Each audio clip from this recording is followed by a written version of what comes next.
Hello! నమస్కారం. Movie review of 'bank of Bhagyalakshmi'. ఇదొక Kannada dubbing movie. 2024 release అయింది. అమెజాన్ ప్రైమ్‌లో స్ట్రీమింగ్ అవుతుంది. ఇదొక కామెడీ థ్రిల్లర్ మూవీ.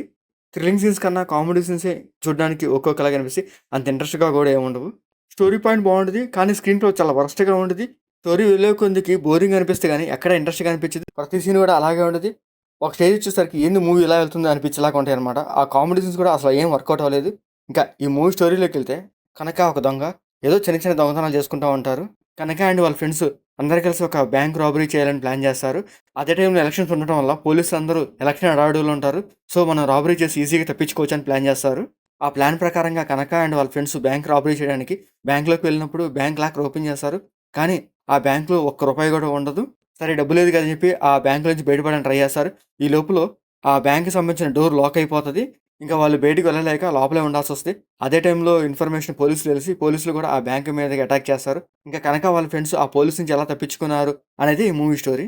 ఆ పాయింట్ వేసుకొని ఈ మూవీలో కొన్ని కామెడీ సీన్స్ ట్రై చేశారు గానీ, ఆ కామెడీ సీన్స్ కూడా అంత చూడడానికి ఏం బాలేదు. చాలా రొటీన్‌గా కూడా అనిపిస్తది. బ్యాంక్ రాబరీ చేయడానికెళ్తే బ్యాంక్‌లో ఒక్క రూపాయి లేక ఇంకా ఆ బ్యాంక్ నుంచి బయటకి పడాలనుకున్నప్పుడు డోర్ స్ట్రక్ అయిపోతది. ఇంకా వాళ్ళు ఎలా బయటపడ్డారు అనే పాయింట్ మీదే కొంచెం కామెడీ ట్రై చేశారు గానీ, ఆ కామెడీ సీన్స్ ఎక్కడా వర్కౌట్ అవ్వలేదు. ఇంకా ఈ మూవీలో కొన్ని ట్విస్టులు పెడతారు. దాంతో పాటు కొన్ని ఎమోషనల్ సీన్స్ పెడతారు. అవి ఏవి అంత వర్కౌట్ అవ్వలేదు. ఆ సీన్స్ అంత ఇంట్రెస్ట్‌గా లేదు. చూడడానికి కూడా బోరింగ్‌గా అనిపిస్తది. ఇంకా ఈ మూవీ డ్యూరేషన్ వచ్చరికి 2 అవర్స్ 30 మినిట్స్ ఉంది. ఒక చిన్న పాయింట్ నుంచి చాలా లెంథీగా సాగదీస్తారు. కొన్ని సీన్స్ అయితే అసలు ఇంట్రెస్ట్ లేదు. చూడడానికి కూడా చాలా బోరింగ్‌గా అనిపిస్తది.